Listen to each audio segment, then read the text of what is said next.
तस्मादुत्तिष्ठ कौन्तेय युद्धाय कृतनिश्चयः. Translation. O son of Kunti, either you will be killed on the battlefield and attain the heavenly planets, or you will conquer and enjoy the earthly kingdom. Therefore, get up with determination and fight. See, Krishna is so amazing. He knows his conclusion purpose. Very clear. Every time as he covers a section, अब ये खत्म हुआ ना, the section of Swadharma, and now Nitya Dharma will start after this verse. So this is completing. The conclusion is now fight. That doesn't go away in the discussion. Having talked about the philosophical theme also, the conclusion is very clear. Krishna is saying, Hatova prapsasi swargam. If you get killed, you will get heaven. So both enjoyment and no sin. And jitvava bhokshase mahim. If you win this battle, you will become the sovereign ruler of the planet Earth. And you will enjoy life. Tasmat, therefore, uttishta kaunteya, get up. Yuddhaya krita nishchaya. Fight with determination. Do your duty. So similarly, we should apply this logic in our duties that we perform in this world. We should become dutiful. It is very important. Sometimes we tend to become, in the name of spirituality, a little transcendental, which means disconnected from the duties that we have towards this world. That is not good. At the same time, overemphasizing material activities and not paying attention towards Nitya Dharma, that is also not good. Both have to be performed. It's like a two-track.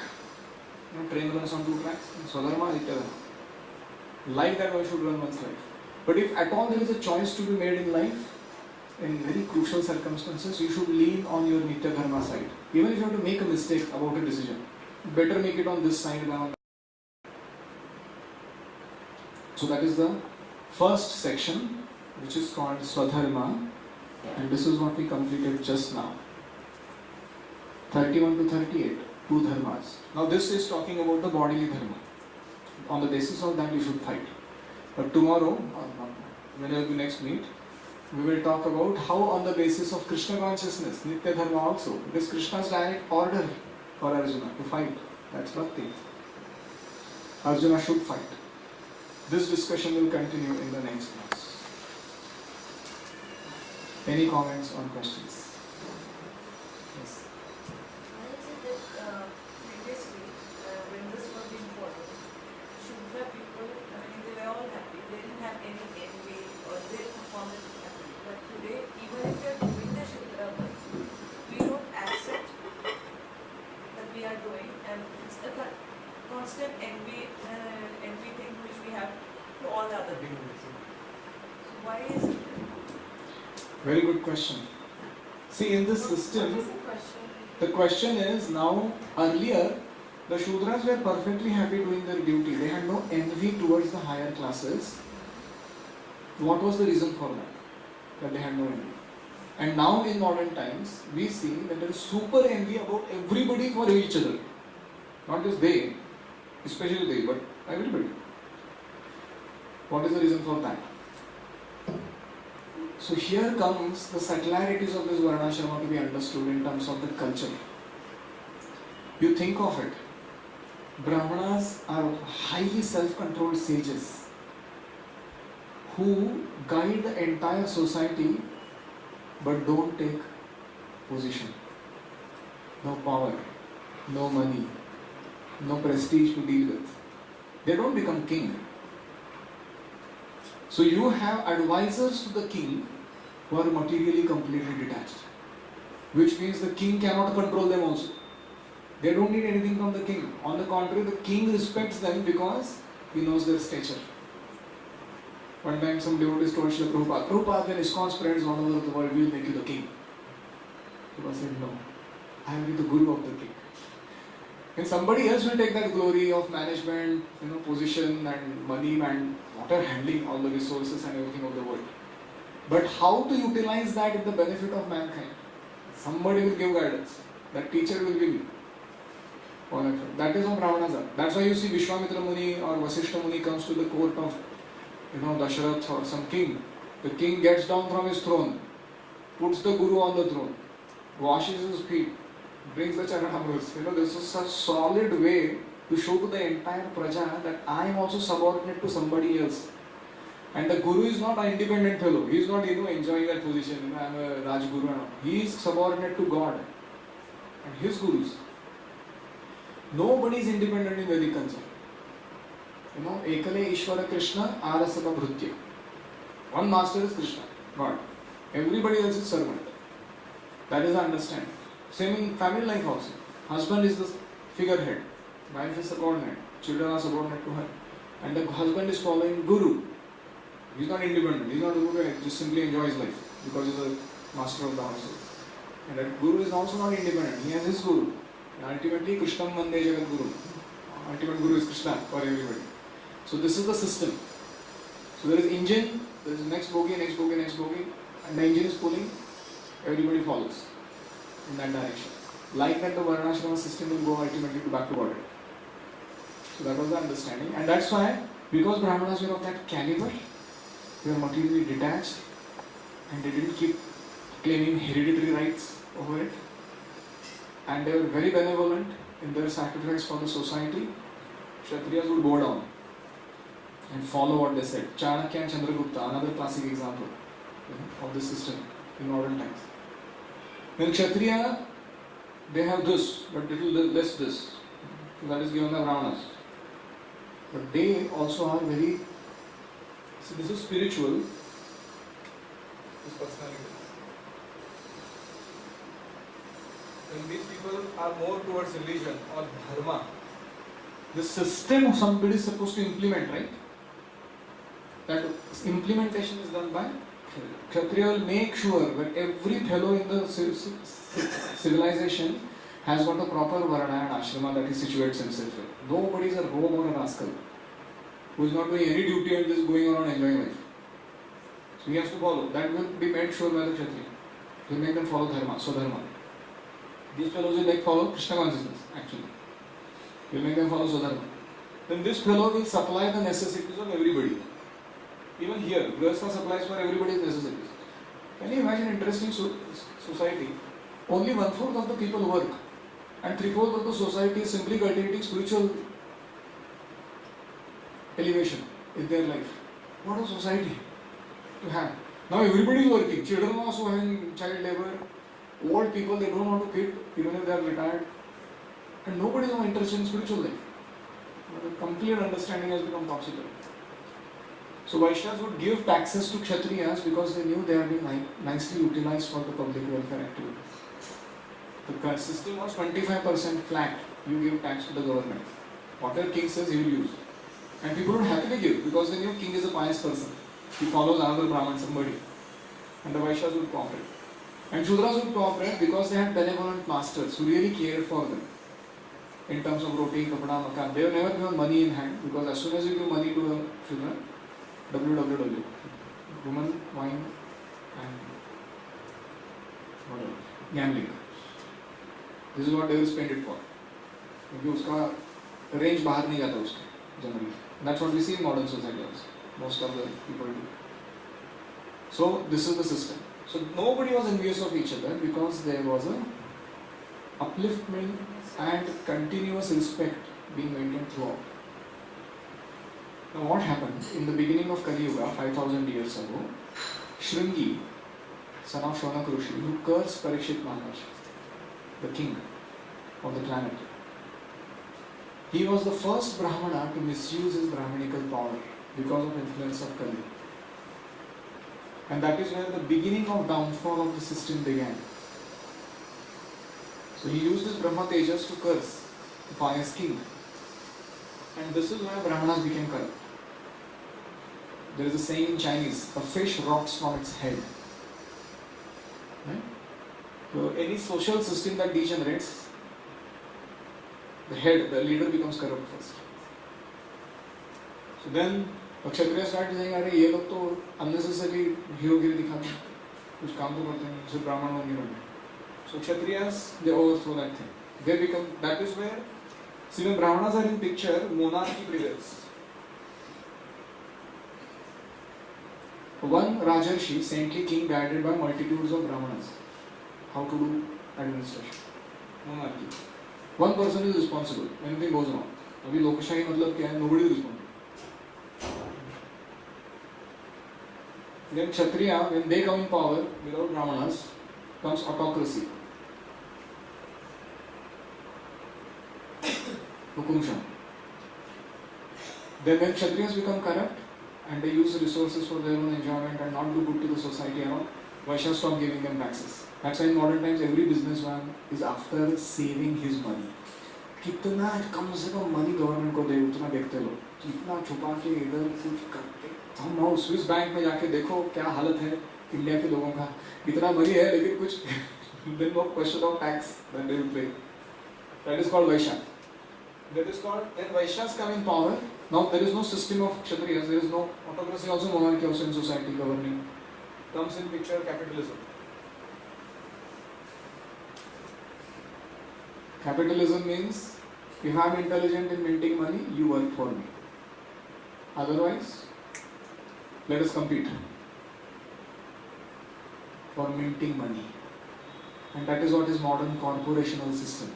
These corporations that are coming, they are eating everything around. They don't care. They don't care for nature, they don't care for people, they don't care for anything. The only goal is artha, money. That is capitalism. So when they become so exploitation oriented, the business class of people, then these people also say, why should we follow you? Why should we give our hard labor to you? We want equal rights. Then comes into picture communism. Communism means no matter who has what talents, everybody should equally enjoy. That is basically communism. Everything is belonging to state, no personal property. And we may divide everything according to best means. These are all fallacious ideologies. Only this works. But that needs somebody at the top. We are that caliber. When Prabhupada went to America, they asked him, why have you come here, Swamiji? Prabhupada said, to give brain to your society. Like a full slap answer. He said, the whole society is functioning. Where is the brain that tells you where to take this whole industrial, educational revolution that you have? In which direction to go? There is no such a class of people guiding the society. And Prabhupada, from amidst every kind of people that he came across, he created such a class of pure-hearted, self-controlled intellectuals who can guide society. So that is the contribution. And please know, this is not based on birth. Just don't bring that topic again and again. Yeah, ऐसा कुछ oppressive, exploitation-oriented system नहीं है. It's a scientific system of organizing society. So that is about your question. Why this has become so bad? You understand now? And these two men हमेशा war चलता रहता है. America and China. चलेगा वो. You can't stop it now till you bring back this system. So in ISKCON you see our temples, they are not run on the basis of all this. We have monarchy. There is one temple president. Everybody follows him. And all centers are decentralized. There is no centralized management for whole of ISKCON. One qualified person put on the top, who knows Brahmana and Kshatriya both jobs properly. He takes care of the rest of the instrument. Like in our temple we have Radheshankar. IIT gold medalist. No need to question material caliber. High class spiritual elevation and thoughts. And managerially also. Very nicely. So that is how it works. So we have to organize our lifestyle in that direction so that these anomalies go away from the society. Any other? I have a question. Yes. Is it possible to go back a little and ask you a question on this subject? Yes. It is, I want to throw some light on the purport of text 24 and 25.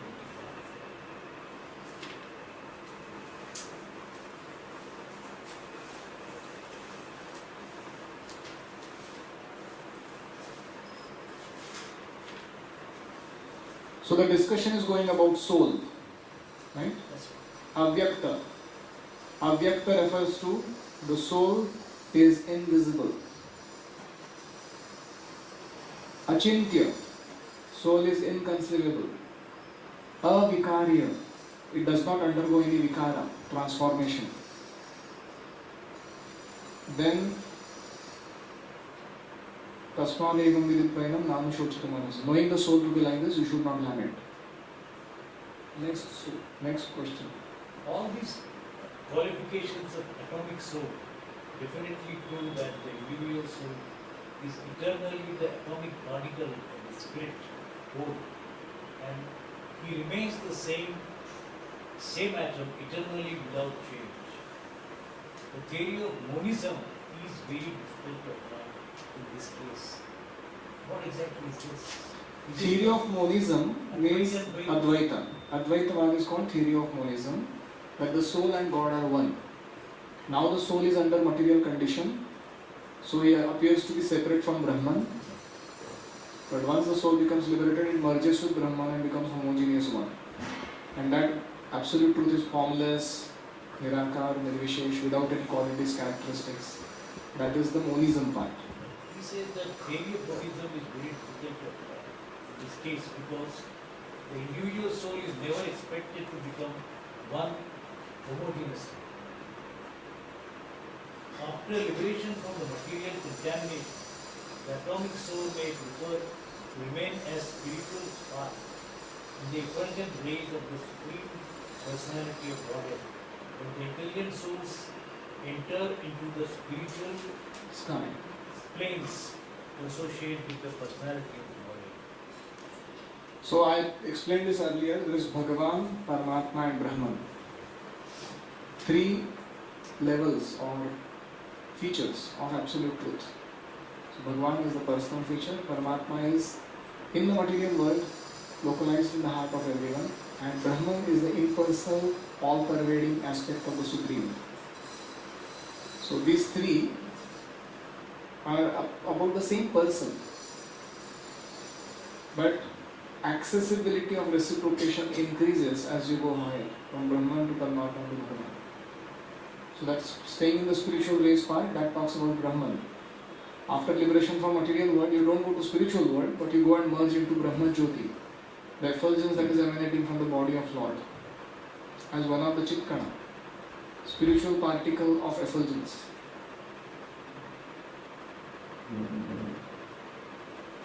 One more paragraph.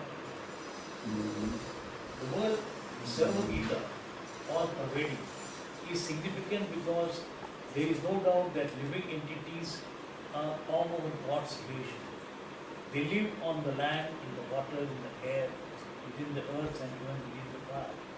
The belief that they are sterilized in fire is not acceptable because it is clearly stated here that the soul cannot be burned by fire. Therefore, there is no doubt that there are living entities also in the sun planet with suitable bodies to live there. If the sun globe is Uninhabited. then the word Sarvagata, living everywhere, becomes meaningless. What's the question? I mean, the little explanation. Basically, Prabhupada is saying that there is life on other planets. Even apparently speaking, to our mundane human vision, it may seem that how can somebody stay there? Because I can't stay there, nobody can stay there. This is called Kupamanduka Nyaya, frog in the well mentality. And the frog in the well thinks that, how big is your ocean? 10 times more than my well? Doesn't know. 15 times? 100 times? Your ocean is a mythology. Why? Because it doesn't fit in my dimension only of how I live and how I interact with the world. So on the same grounds, human civilization thinks that they are the center of the world, and everything in the creation around has to happen according to how it works for them. So if I live on water and oxygen, every single fellow in the creation has to live on that only. That is not needed. It's a very sankuchit vritti to understand something in that context. So Guru is giving an explanation. He says on the sun planet also there are personalities. Otherwise, why does Krishna say Imam Vivasvate Yogam Proktavan? That I gave this knowledge to sun god in the past. That means there is a chief of that planet called Vivaswan to whom Krishna spoke this knowledge. So although these things may seem fantastic because of the kind of upbringing we have in our understanding of cosmology through our education, these are facts according to Vedic literature that there is life on other planets. Okay, so we end here.